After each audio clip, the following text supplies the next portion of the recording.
আমরা দুই বন্ধু নিয়ে আসি, ছোটোবেলার বন্ধু, একসাথে পড়াশোনা করছি ছোটোবেলার থেকেই, দুইজনেই একসাথে সিটি কলেজেও পড়াশোনা করছি। এখন ব্যবসা বাণিজ্য যেটুখানি আছি একসাথে করি। আমার আব্বার সাথে তার আব্বার সাথে একটা মানে পারিবারিকভাবেই কিন্তু এই সম্পর্কটা চলে আসছে। সেই বন্ধুত্বটা আজও পর্যন্ত আল্লাহর রহমতে আপনাদের দোয়ায় এখনও পর্যন্ত টিকে আছে। টিকে থাকার পিছনে বড় কারণ ছিল একটাই, যে আসলে আমরা স্বার্থ নিয়ে কখনো আমরা বন্ধুত্ব গড়িনি আর কি। ও তো মাঝখানে পড়ে দীর্ঘ সময় যশোরে ছিল ফ্যামিলি নিয়ে। আমি মোটামুটি এলাকায় থাকতাম, পোলট্রি ফার্ম ছিল, আর আমার বিভিন্ন বাগান টাগান আছে, সবজি মবজি চাষবাস আছে এগুলো। তারপর ও যখন এলাকা চলে আসলো, এলাকার বাড়িতে ফার্ম করলো, এখান থেকে আবার ওর সাথে সংযুক্ত হইলাম। বাড়ির ফার্ম করে আমি আসলে লাভবান হইতে পারিনি, যে টাকা বাকি পড়ে গেল, প্রায় 30-35 হাজার টাকা মতন বাকি পড়ে গেল এক জায়গায়। সব মিলায় আস্তে আস্তে ওটা বন্ধ করে দিলাম।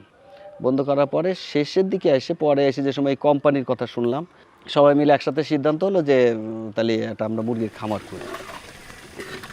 কাজীতে এসে কি পাইছি, ডাক্তারের যে সিস্টেমটা, সত্যি কথা বলতে কি যে আসলে বললে বেশি হয়, নিঃসন্দেহে খুবই ভালো। আর এদের ফিনিশার খাওয়ানোর আগের থেকে, বিশেষ করে 25-এর পরের থেকে মুরগি যেভাবে বৃদ্ধি পায়, আমরা যদি ব্যবস্থাপনাটা সঠিকভাবে রাখতে পারি, আমার যা ধারণা যে মুরগির এই ফিট ছাড়া অন্য কোনো ওষুধ খাওয়ানোর দরকার করে না। কাজী কোম্পানিতে থাকার পিছনে বড় আরেকটা কারণ, সেটা হচ্ছে ফিল্ডে যারা আছেন, যে অফিসাররা আছেন, এদের ব্যবহার আর এদের কার্যক্রমতা বা এদের টোটাল মিলায় যে তত্ত্বাবধানের যে সিস্টেমগুলো, এগুলোকে আমাদের কাছে খুবই পজিটিভ।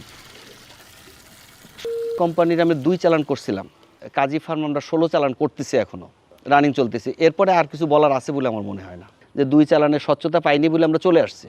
আর সেই জায়গায় আমরা 16টা চালান এই জায়গায় চালাচ্ছি, স্বচ্ছতা পাইছি তাই।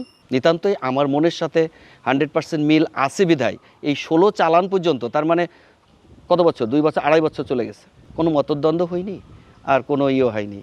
হ্যাঁ, ব্যবসায় লাভ লস আছে, এটা আমরা মানি, কিন্তু ব্যবসায় 2 নম্বরই আছে, এটা আমরা মানতে রাজি না। প্রবীণভাবে আমার দাদা একটা কথা বলতো, শিক্ষিত মানুষদের যদি লাঙ্গল চাষানো হয় তা আতরটা সোজা হয়। একটা মুরগির চাষ না, যে কোনো চাষ একটা শিক্ষিত লোক দিয়েই করানোটা বেটার। এখন মানুষ অনেক সচেতন হয়ে গেছে, যদি রিস্ক না থাকে সেখানে মানুষ যেতে চায়। নিশ্চয়ই এই কাজই ভালো, আমাদের কাছে তাদের নীতি সব কিছু ভালো লাগছে, এবং তাদের যে লেনদেন, আর্থিক লেনদেন, এটা কোনো রকম অবহেলা বা কোনো রকম হিসাবের কোনো ত্রুটি বিচ্ছুতি নেই, এটা আমার মনে হচ্ছে, যার জন্য আমরা এদের সাথে যুক্ত হয়েছি। আমার মনে হয় আমরা দুইজনই সামাজিক মানুষ, এবং আমাদের যথেষ্ট বুদ্ধি এবং জ্ঞান আল্লাহ দিছে, যেটাখানে বুদ্ধি জ্ঞান আছে সে আলোকে ভালো লাগতেছে, এবং নীতি ভালো আছে বলে আমরা তাদের সাথে আছি। আমরা কোনো অন্যায়ের কাজে কোনো দিন ছিলাম না, এখনও নেই, সামনে ইনশাল্লাহ থাকবো না।